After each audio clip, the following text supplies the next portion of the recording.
우르르 피어나는 우리 안의 어떤 두려움들 속에서 내 삶의 주인은 누구인지, 나의 주 하나님은 누구인지 깊이 묵상하고 깨닫는 하루가 되길 바랍니다. 다 함께 사도신경으로 우리의 신앙을 고백하겠습니다.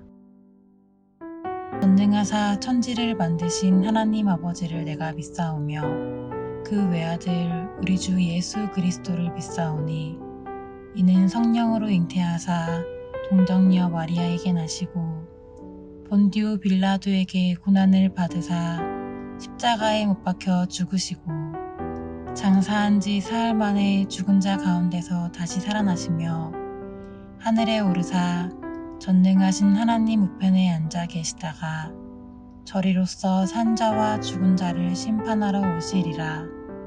성령을 믿사오며 거룩한 공회와 성도가 서로 교통하는 것과 죄를 사하여 주시는 것과 몸이 다시 사는 것과 영원히 사는 것을 믿사옵나이다. 아멘.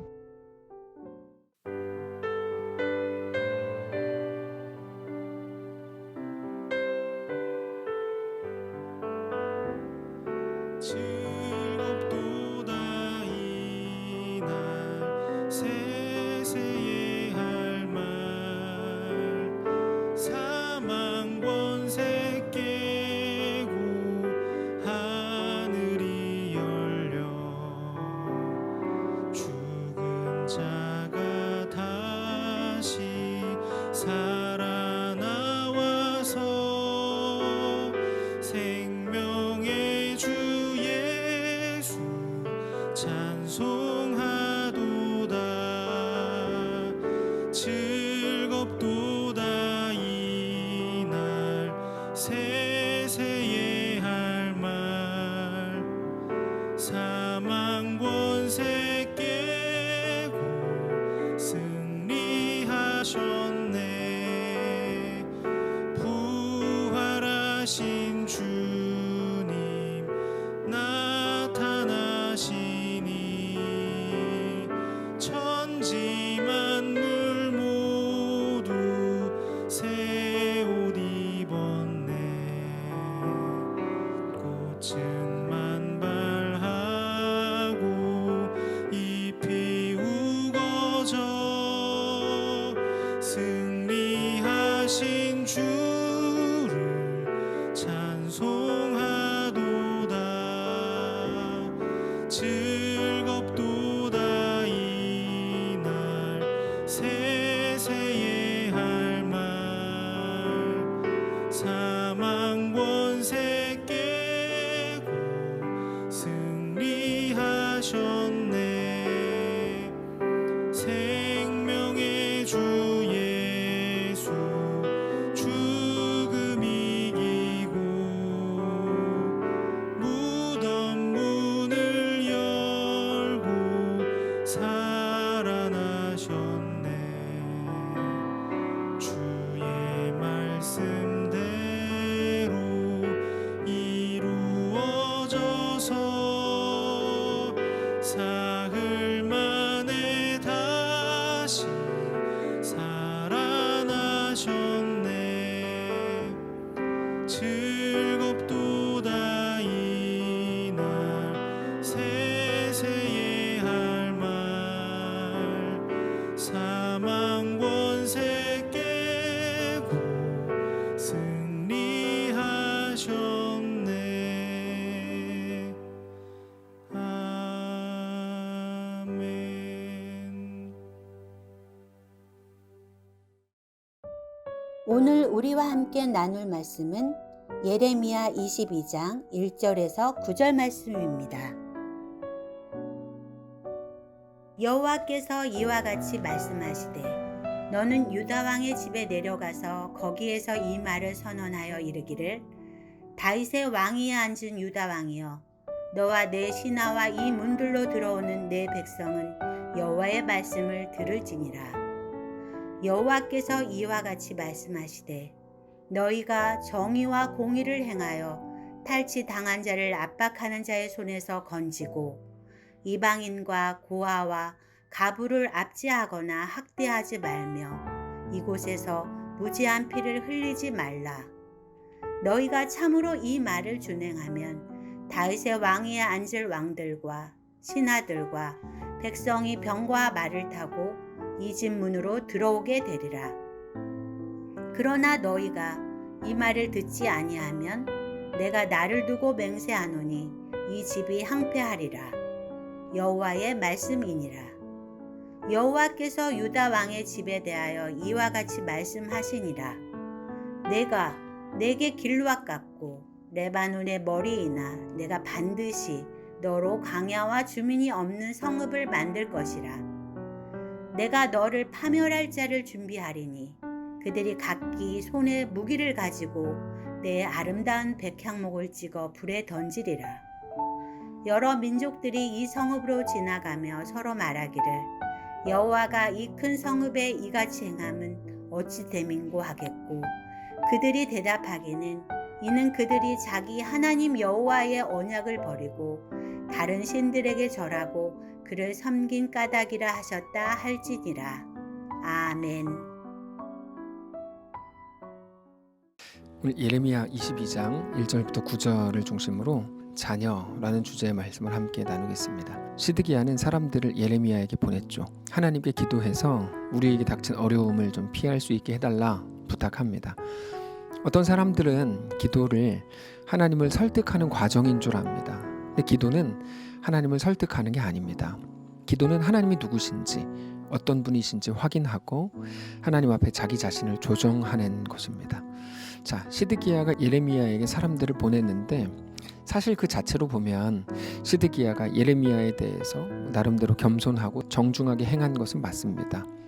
그러나 그것에 대한 예레미야의 태도는 전혀 친절하지도 않고 정중하지도 않았을 뿐만 아니라 오히려 너는 너의 죄악 때문에 결국 죽게 될 거다라는 무시무시한 말들만 늘어놓았죠. 그렇게 보면 무슨 그리스도인이 저렇게 불친절하냐, 시드기야는 정중하게 대했는데 예레미야 도대체 왜 저러냐 생각할 수 있습니다. 근데 기독교 신앙은 당장 얼마나 친절한지, 얼마나 혹은 상냥한지 이런 문제가 아니고 기독교 신앙이 뭡니까? 하나님이 누구신가에 관한 거라고 말씀을 드렸습니다. 그래서 우리는 언제나 하나님이 누구신지에 대한 깊은 관심을 가져야 합니다.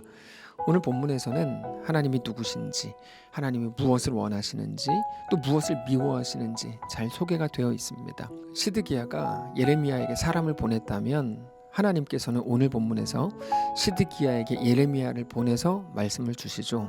1절인데요. 여호와께서 이와 같이 말씀하시되 너는 유다 왕의 집에 내려가서 거기에서 이 말을 선언하여 이르기를 다윗의 왕위에 앉은 유다 왕이여 너와 내 신하와 이 문들로 들어오는 내 백성은 여호와의 말씀을 들을지니라. 여호와께서 이와 같이 말씀하시되 너희가 정의와 공의를 행하여 탈취당한 자를 압박하는 자의 손에서 건지고 이방인과 고아와 과부를 압제하거나 학대하지 말며 이곳에서 무죄한 피를 흘리지 말라. 너희가 참으로 이 말을 준행하면 다윗의 왕위에 앉을 왕들과 신하들과 백성이 병거와 말을 타고 이 집 문으로 들어오게 되리라. 그러나 너희가 이 말을 듣지 아니하면 내가 나를 두고 맹세하노니 이 집이 황폐하리라. 여호와의 말씀이니라. 이게 어제 본문과도 같은데 너희는 정의와 공의를 행하지 않았다 이거죠. 근데 이거를 조금만 바꿔 생각하면 그들은 정의와 공의를 행하지 않고 약한 자들을 공격했잖아요. 이걸 바꾸어 말하면 뭡니까? 자기에게 손해가 된다고 생각하거나 아무 쓸데없는 유익하지 않다고 생각되는 사람들은 완전히 무시했다는 거죠. 모든 것을 자기들의 손익을 따라 결정했다는 겁니다. 자기들에게 유익이 되는 사람들에게는 극진히 잘했겠죠. 이거는 하나님의 방식과는 다른 겁니다. 하나님이 우리를 대하시는 방식은 철저히 사랑의 방식입니다. 사랑은 뭡니까? 이해를 하고 용납을 하고 품어주는 거죠. 그리고 그 절정이 바로 구원입니다. 그리고 만일 하나님께서 만일에 우리를 시드기야와 같이 그가 사람들을 대하는 방식으로 하나님이 우리를 대하셨다면 우리 중 누구도 구원 얻을 수 없었을 겁니다. 여러분, 구원이 뭡니까? 아무 조건이 없는 우리들을 오직 하나님의 사랑으로 대하시는 것입니다. 그렇게 우리를 구하신 거죠. 우리가 늘 조건이 안 되고 자격이 없다는 말을 자주 쓰는데 그 자격 없음을 가장 잘 보여주는 성경 구절이 바로 로마서입니다. 로마서 5장 6절인데요. 우리가 아직 연약할 때 기약대로 그리스도께서 경건하지 않은 자를 위하여 죽으셨도다. 8절도 그래요. 우리가 아직 죄인 됐을 때 그리스도께서 우리를 위하여 죽으심으로 하나님께서 우리에게 대한 자기의 사랑을 확증하셨다. 10절도 곧 우리가 원수 됐을 때 그의 아들의 죽으심으로 말미암아 하나님과 화목하게 되었은즉 화목하게 된 자로서는 더욱 그의 살아나심으로 말미암아 구원을 받을 것이니라. 여기를 잘 보면 우리의 자격 없음에 대해서 어떤 표현을 쓰십니까? 우리가 아직 연약할 때, 죄인 됐을 때, 우리가 원수 됐을 때라고 말씀하십니다. 상식적으로 생각을 해보시면 우리는 누군가에게 무언가를 베풀 때 누구에게 베풀죠? 구원을 준다고 하면 누구에게 구원을 주어야 마땅합니까? 죄가 없어야 되고 그래도 열심히 있어야 되고 열심히 살아야 되고 또는 구원을 베푸는 분과 어느 정도 친밀해야 될 것 같아요. 근데 성경은 정반대죠. 우리가 연약하고 죄인이었고 원수였다고 말합니다. 그리고 그때 그렇게 조건이 없고 자격이 없는 그때 우리를 구원하셨다는 거죠. 그분이 바로 우리 하나님이시라는 겁니다. 그러면서 오늘 본문을 보면 우리에게 대한 하나님의 요구에 대해서 그 하나님이 이렇게 말씀하세요. 8절입니다.